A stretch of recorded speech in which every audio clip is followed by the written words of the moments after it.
Hello student, ये आपके physics में क्लास 11th ए व सी यूनिट 6 पर पहुंच रहे हैं। इसको स्टार्ट कर रहे हैं। गुरुत्वाकर्षण इस यूनिट का नाम है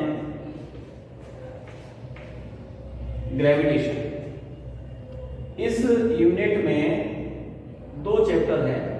इस यूनिट का पहला चैप्टर किताब की दृष्टि से 13वां चैप्टर सार्वत्रिक गुरुत्वाकर्षण, यूनिवर्सल ग्रेविटेशन, बहुत अच्छा चैप्टर है। तो उसका अध्ययन करेंगे। सबसे पहले ग्रह क्या होते हैं। तो ग्रह सूर्य के चारों ओर जो आकाशीय पिंड चक्कर लगाते हैं उनको ग्रह कहते हैं। जैसे हम सब, एक पृथ्वी एक ग्रह है, इस पर निवास कर रहे हैं। सारे देश इस ग्रह पर बने हैं, लेकिन पृथ्वी के अतिरिक्त और भी ग्रह हैं।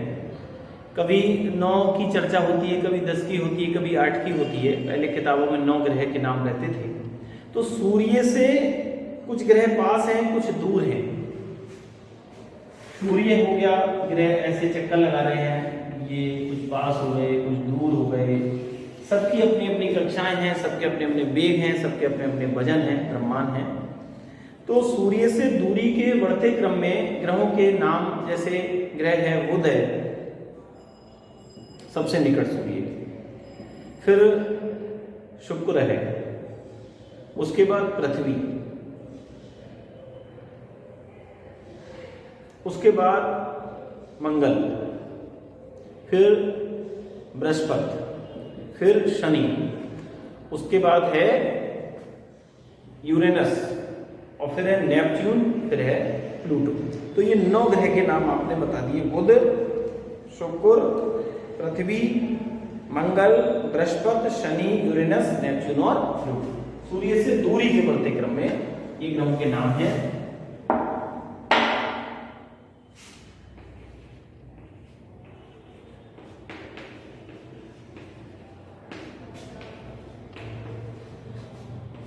बुध, शुक्र, पृथ्वी, मंगल,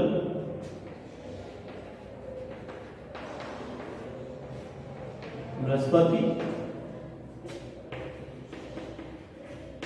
शनि, यूरेनस, नेपच्यून, प्लूटो। 1 2 3 4 5 6 7 8 9। सबसे निकट क्या है? बुध। ये बुध शुक्र से आप ये दिन के नाम मत समझिएगा, ये दिन नहीं है, बुधवार नहीं है, बुध है। बुध, शुक्र, पृथ्वी, मंगल, बृहस्पति, शनि, यूरेनस और नेपच्यून। तो इनके सबके अलग अलग, बुध को जैसे मरकरी कहते हैं, शुक्र को वीनस कहते हैं, पृथ्वी को आप जानते हैं अर्थ कहते हैं, मंगल को मार्स, बृहस्पति जुपिटर, शनि को सैटर्न और यूरेनस, नेपच्यून, प्लूटो ये अंग्रेजी के नाम है बाद में 3। तो ये आकाशीय पिंड हैं, इनको हम ग्रह कहते हैं। सूर्य के चारों ओर चक्कर लगाते हैं। इनकी गति के बारे में, ये कैसे परिक्रमा लगाते हैं, कितना समय लगता है, ये सब नियम हैं। इन सभी की गति के बारे में वैज्ञानिक हुए थे केपलर। उन्होंने 3 नियम दिए हैं। प्रथम नियम में केपलर ने ये बोला, पहले नियम में, जैसे ये सूर्य हो गया, इसके चारों ओर जो भी आकाशीय पिंड चक्कर लगाते हैं, वो उन्होंने कहा कि दीर्घ वृत्ताकार कक्षाओं में, वृत्ताकार में नहीं, दीर्घ वृत्ताकार कक्षाओं में चक्कर लगाते हैं, ऐसे लगते हैं। और दीर्घ वृत्त में भी सूर्य उस दीर्घ वृत्त के मिड में नहीं होता, सूर्य उस दीर्घ वृत्त के फोकस पर होता है। ये सूर्य हो गया, ये जैसे अभी पृथ्वी हो गई मान लो।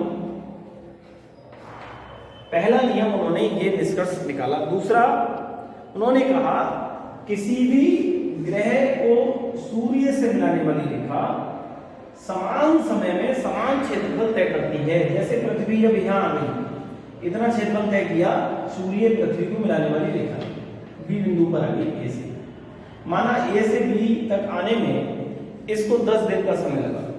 अब वो कभी चलती रहेगी, महीने बीते, सूर्य के निकट भी आएगी पृथ्वी, सूर्य फोकस में मध्य में तो है नहीं, तो पास में आएगी।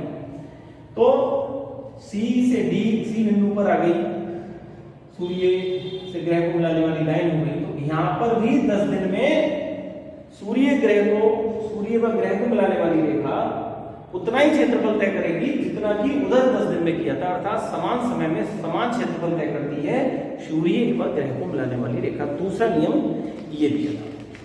तीसरा नियम है परिक्रमण काल का नियम। वो नियम ये था कि किसी भी ग्रह को सूर्य के चारों ओर एक चक्कर लगाने में लगा समय, पूरा एक चक्कर, इसको हम आवर्तकाल कहते हैं, उस समय का वर्ग।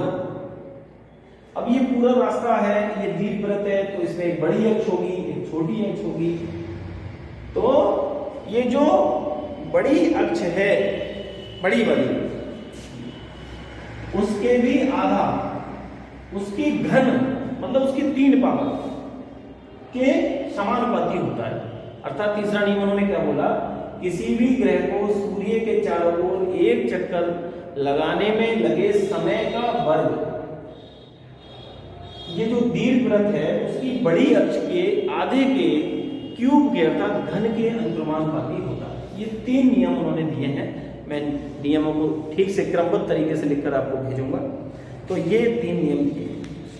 फिर इसमें एक न्यूटन का गुरुत्वाकर्षण नियम आता है। इस नियम के लिए आपने पढ़ा है, 10th में भी पढ़ा है, 9th में पढ़ा है। तो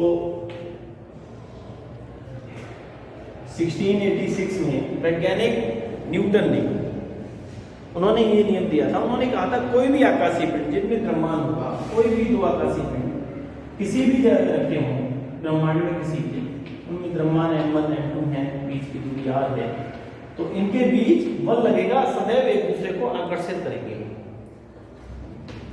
वह बल उन कणों के द्रव्यमानों के गुणनफल के अनुक्रमानुपाती होता है और उन कणों के बीच की दूरी के वर्ग के, बीच की दूरी के वर्ग के व्युत्क्रमानुपाती। तो इनको संयुक्त करेंगे तो ये m1 m2 अपॉन r² हो जाएगा। ये चिन्ह हटाते हैं तो एक कांस्टेंट आता है, g आ जाएगा। ये आकर्षण बल आ जाएगा, m1 m2 द्रव्यमान हो गए, दोनों के बीच की दूरी हो गई, g सार्वत्रिक नियतांक हो गया। अर्थात ये इसका मान किसी भी जगह चेंज नहीं होगा। ये इसको सार्वत्रिक यूनिवर्सल कांस्टेंट बोलते हैं, गुरुत्वाकर्षण नियतांक बोलते हैं।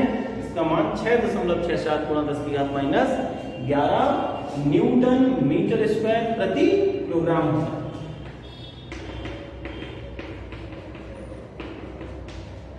न्यूटन मीटर स्क्वायर प्रति किलोग्राम स्क्वायर, ये इसकी वैल्यू होगी कैपिटल। ये न्यूटन का गुरुत्वाकर्षण नियम है इसमें। और इसके बाद गुरुत्वीय त्वरण की परिभाषा, ऊपर से कोई वस्तु गिर रही है, पृथ्वी जिस बल से खींचती है उस बल के कारण वस्तु के वेग में निरंतर वृद्धि होती है। प्रति सेकंड वेग में होने वाली वृद्धि को ही हम गुरुत्वीय त्वरण कहते हैं। इसको स्मॉल जी से प्रदर्शित करते हैं, स्मॉल जी से। इसका मान अक्सर किताबों में 10 लिखा होता है या 9.8 लिखा होता है। वास्तव में इसका मान स्थान के अनुसार चेंज होता है, कहीं भी फिक्स नहीं होता है, इसका मान चेंज होता है।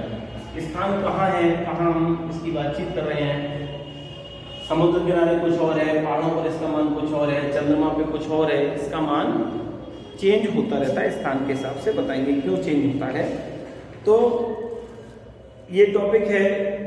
फिर स्मॉल जी और कैपिटल जी, इन दोनों में संबंध है, तो इसमें संबंध निकलवाएंगे। इस चैप्टर में 1-2 टॉपिक और हैं, तो इसमें मेन केपलर के नियम हैं तो आते हैं, तो इनको आप अध्ययन करेंगे। उसके बाद मैं आपको इनके नोट्स भेजने के बाद इस चैप्टर के क्वेश्चन भेजूंगा। पिछले भी चैप्टर के 1-2 क्वेश्चन आपको और भेज सकता हूँ अभी। तो आपको हम बताते रहते हैं कि आप वीडियो में से कुछ नोट अपनी नोटबुक में जो आपने नोट्स बनाए उसमें नोट नहीं करेंगे, क्योंकि एक सिस्टमेटिक ढंग से नहीं लिख पाता। समझा, इसको आप समझ लेंगे, किताब से भी समझेंगे और फिर तसल्ली से जो नोट्स आपको भेजेंगे उनसे आप लिखेंगे, तब आपके नोट्स ठीक से बनेंगे। Thank you.